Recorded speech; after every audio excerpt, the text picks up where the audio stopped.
सादी भिंडी शायद किसी को पसंद ना भी आए, लेकिन भरवा भिंडी हर किसी को पसंद आती है। सूखी सब्जियों में भरवा भिंडी तो यकीनन सबको पसंद आती है। आइए जानते हैं ये भरवा भिंडी बनाई कैसे जाती है। ये भिंडी बनाने के लिए हमने यहाँ 250 ग्राम भिंडी ली है। इसे बाजार से लाने के बाद पानी से 2-3 बार अच्छे से धो लिया है। अब इसे इस तरह किसी भी सूती कपड़े से एक एक करते हुए पोंछकर अलग रख देते हैं। भिंडी की सब्जी बनाने से पहले भिंडी पूरी तरह से सूखी होनी चाहिए, नहीं तो ये भिंडी चिपचिपी बनती है। जब भी भिंडी बनानी हो तो उसे पहले धोकर सुखा लेना अच्छा विकल्प हो सकता है। उसकी वजह से भिंडी बनाने में समय की बचत होती है। भिंडी की सब्जी अगर बनानी है तो भिंडी को कैसे खरीदे इसे जानना भी बेहद जरूरी होता है। नहीं तो आजकल बाजार में कई मिलावटी सब्जियां मिल रही हैं, जैसे कि केमिकल्स के द्वारा उपजाई गई भिंडी।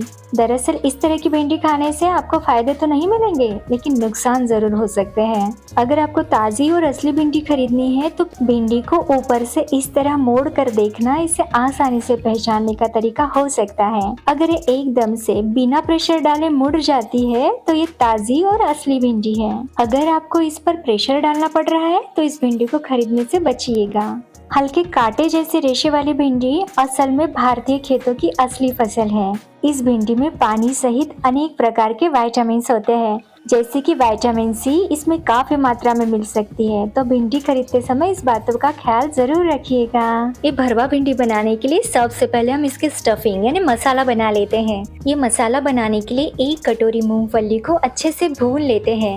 जैसे ही मूंगफली थोड़ी सी रोस्ट होने लगे और इसके छिलके अपने आप उतरने लगे तो इसमें थोड़ा सा सूखा नारियल, जिसके हमने पतले पतले स्लाइस करके रखे हैं, इसे डाल लेते हैं और इसके साथ 5 से 10 लहसुन की कलियां और 1 चम्मच जीरा डालकर इसे भी मूंगफली के साथ भूनेंगे।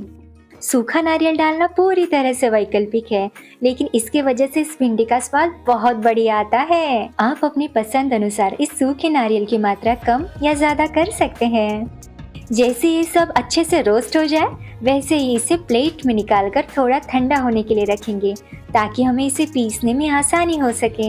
जैसे ये ठंडे हो जाए तो इसे मिक्सी के जार में डाल लेते हैं। अब इसमें 1 चम्मच लाल मिर्च पाउडर, आधा चम्मच हल्दी पाउडर, 1 चम्मच धनिया पाउडर और आधा चम्मच नमक डालकर इसे बारीक पीस लेते हैं।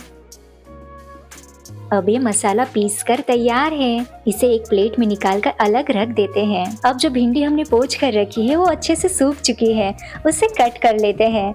इस तरह भिंडी लेकर भिंडी के सिरे और निचले हिस्से को कट कर लें और इस भिंडी को बीच में से धीरे से लंबाई में काट लें। इस भिंडी को हमें इस तरह काटना है कि भिंडी एक तरफ से भले ही कट जाए लेकिन दूसरी तरफ से जुड़ी रहे, जैसे एक तरफा प्रेम। इसे चीरा लगाने के बाद अपने अंगूठे और उंगलियों से कट किए हुए हिस्से को इस तरह खोल कर देखें।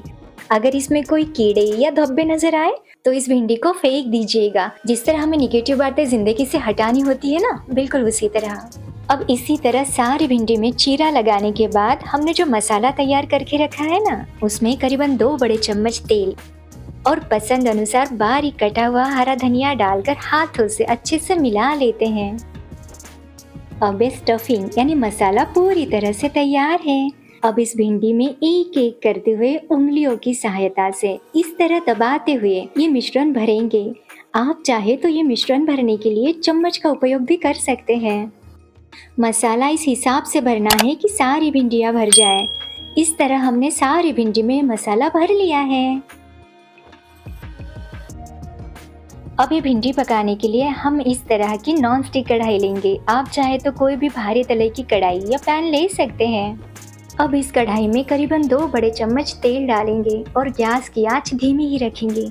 आप चाहे तो इस तेल में जीरा और हींग का तड़का भी लगा सकते हैं। अब इस गरम तेल में एक एक करते हुए सारी भिंडी को अच्छे से रख देंगे।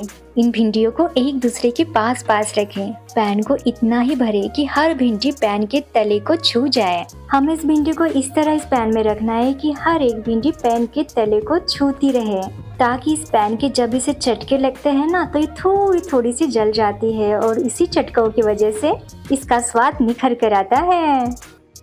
अब इस भिंडी पर इस तरह ढक्कन लगाकर इसे धीमी आंच पर 2 से 4 मिनट तक पकाएंगे। लगभग 4 मिनट बाद इसका ढक्कन हटाकर इसे पलट लेते हैं। इस भिंडी को बिल्कुल हल्के हाथों से पलटाना है ताकि इसकी स्टफिंग बाहर ना आ जाए। भिंडी को पलटा लेने के बाद इसे ढककर फिर से 2 से 3 मिनट तक पकाना है। लगभग 3 मिनट बाद इसका ढक्कन हटाकर मध्यम आंच पर लगभग 2 से 3 मिनट के लिए पकाएंगे, जब तक इसका रंग गहरा हरा न हो जाए और भिंडी पर हल्के जले हुए धब्बे न दिखने लगे। जब भिंडी गहरे हरे रंग की हो जाए और उस पर हल्के हल्के जले हुए धब्बे दिखाई देने लगे तो गैस की आंच बंद कर लें और भिंडी को आंच से उतारकर रोटी, चावल, पराठे किसी के भी साथ परोसकर गर्मा गर्म खाएं। अगर आपको इस भरवा भिंडी की रेसिपी पसंद आई हो तो इसे लाइक और शेयर करना ना भूलिएगा। अगर आप हर्षवती रेसिपीज चैनल पर नए हैं तो हमें सपोर्ट करने के लिए सब्सक्राइब कीजिएगा।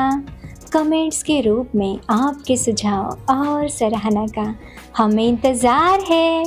फिर मिलेंगे एक नई रेसिपी के साथ, आपके हर्षवती। वीडियो अंत तक देखने के लिए धन्यवाद।